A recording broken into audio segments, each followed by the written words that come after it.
Dans l'émission précédente, vous avez pu voir comment Roger a transformé cette pièce pour en faire ce qu'elle est aujourd'hui. Tout un changement. Mais un côté n'a pas encore été traité. Ce travail figure aujourd'hui au programme avec la finition finale de la pièce.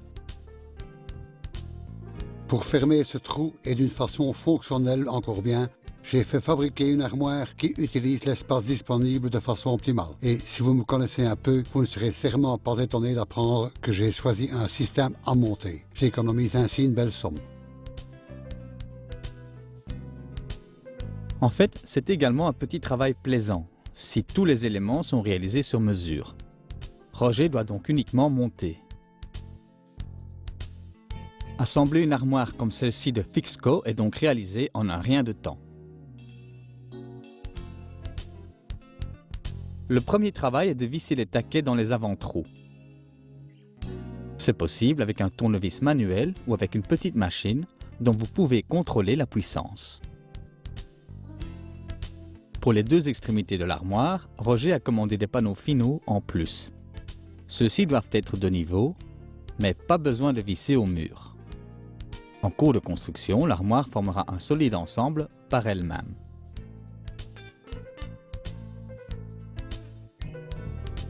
Maintenant que je dispose encore d'un accès, je positionne la paroi arrière. Si vous construisez l'armoire contre un mur, la paroi arrière doit directement être bien placée. Après la construction de l'armoire, vous pouvez la fixer à partir de la face avant avec ses clips à panneaux. Dans mon cas, il reste un espace libre derrière l'armoire et je peux tout à l'heure simplement visser la paroi contre par l'arrière. Roger place le premier montant d'intérieur contre le panneau final. Il le visse sur le panneau final. Puis, il place le montant d'intérieur suivant. Dès qu'un rayonnage y est encliqueté, le montant reste spontanément en place. Roger doit bien appuyer le rayonnage sur les taquets, car ceux-ci ne se contentent pas de porter le rayonnage, ils maintiennent aussi l'armoire ensemble. Lorsque les parois arrière seront placées contre, l'armoire sera très solide.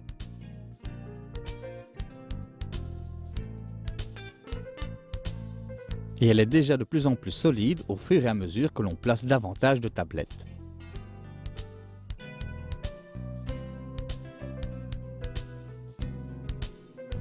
Dans la plupart des cas, votre armoire se prolonge d'un mur à l'autre. Mais ici, un obstacle est clairement dans le chemin. Mais ce n'est pas absolument un problème. Considérez simplement ceci comme un segment sans tablette. Et pour le fermer, un panneau séparé est fourni. Lorsque Roger serre les vis à hauteur des tablettes, vous ne le remarquez absolument pas. Les têtes de vis sont joliment recouvertes. Et Roger peut ainsi continuer la construction. Vous voyez que la répartition des segments varie. Vous choisissez cette répartition vous-même lors de la commande. Rien que des tablettes, 2 barres de garde-robe ou une barre combinée avec des rayonnages. Tout ce que vous désirez. Le second panneau final se place à l'extrémité. Lors du mesurage, un très petit jeu a été laissé. Roger parachève cet espace avec un enduit de rebouchage souple sur lequel il devra encore repasser avec la brosse à peindre. J'aimerais maintenant réaliser des petites portes pour cette armoire. Mais une paroi coulissante sur toute la largeur est bien plus moderne, plus élégante et plus pratique. Et coulisser dans un sens et puis dans l'autre, sous cette paroi oblique, c'est possible, regardez plutôt. Roger monte d'abord le rail supérieur. Il y perce quelques petits trous et il le visse contre le plafond. Et est-ce que vous vous rappelez de la fois précédente que le multiplex se trouve partout derrière le plâtre enrobé? Ceci facilite maintenant le vissage. Le rail inférieur du système garrobe se place perpendiculaire sur le parquet. Il le fixe simplement avec un adhésif double face. Vous ne voyez nulle part des têtes de vis. Les panneaux sont réalisés sur mesure avec un système de roulement déjà monté.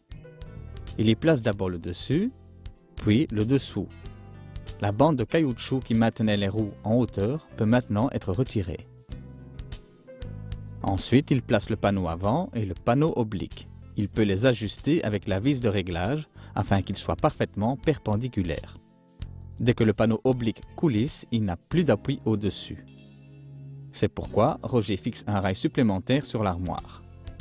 Le panneau reste droit grâce à un ergot qui coulisse dedans.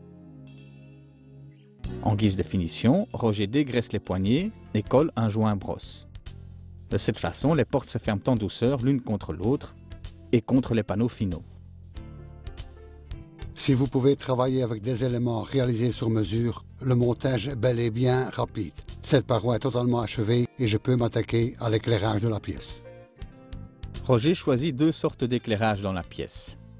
D'une part, un éclairage fonctionnel avec un rendement lumineux élevé, par exemple pour suspendre vos vêtements dans l'armoire, et d'autre part pour disposer d'une lumière plus faible qui doit créer une ambiance.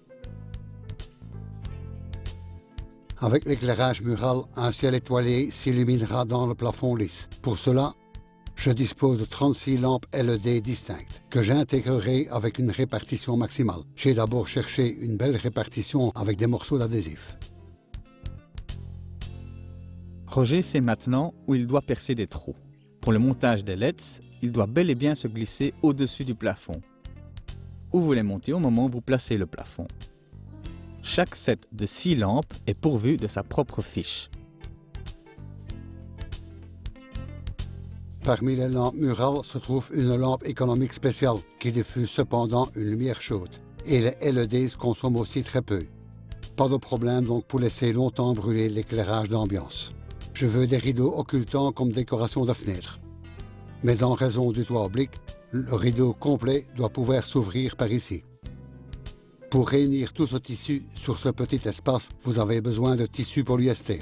Celui-ci tombe aisément dans le pli sans former un épais paquet. Et pour bien occulter malgré tout, une fibre noire est incorporée entre les couches de décor. Vous le voyez, il existe une solution pour tout.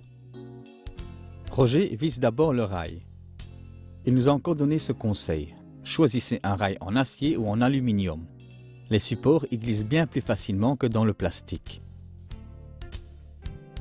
Maintenant, il ne lui reste qu'à y insérer les crochets et à suspendre les rideaux. Ils sont juste à la bonne hauteur et c'est parfait, car le polyester ne rétrécit pas au lavage. S'ils contiennent du coton, vous devez les confectionner un peu plus longs. Roger a tranquillement choisi l'aménagement de la pièce avec soin. Mais Roger ne serait pas Roger s'il ne réalisait pas quelque chose par lui-même. Il assemble un simple carré avec 4 solives. Il a percé des trous peu profonds dans les solives inférieures. Les trous sont totalement percés dans les solives supérieures. Il y plante simplement chaque fois 5 tiges d'une plante de type bambou et le tour est joué. Cela ne doit pas toujours être compliqué.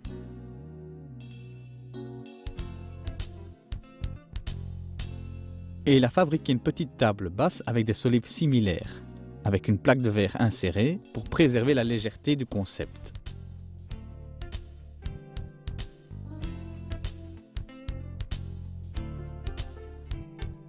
La pièce est terminée avec une armoire fonctionnelle qui utilise l'espace disponible de façon optimale.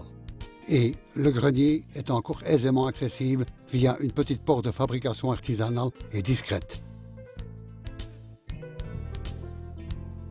Et si vous me demandez mon avis, je peux dire que j'ai atteint mon objectif qui était de réaliser ici une pièce agréable aux vastes possibilités d'application. L'aménagement est aussi flexible, de sorte que je peux rapidement adapter selon mes envies. Vous trouvez toutes les explications sur la transformation d'une pièce vide pour obtenir ce résultat dans Dobit Magazine. Et vous pouvez également revoir les émissions quand vous le voulez sur dobit.be.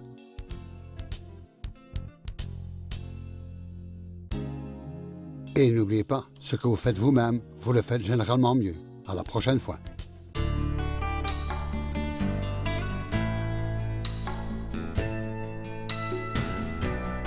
Les surfaces comme les sols, le fond d'une baignoire ou d'un receveur de douche peuvent être dangereusement glissantes si elles sont mouillées.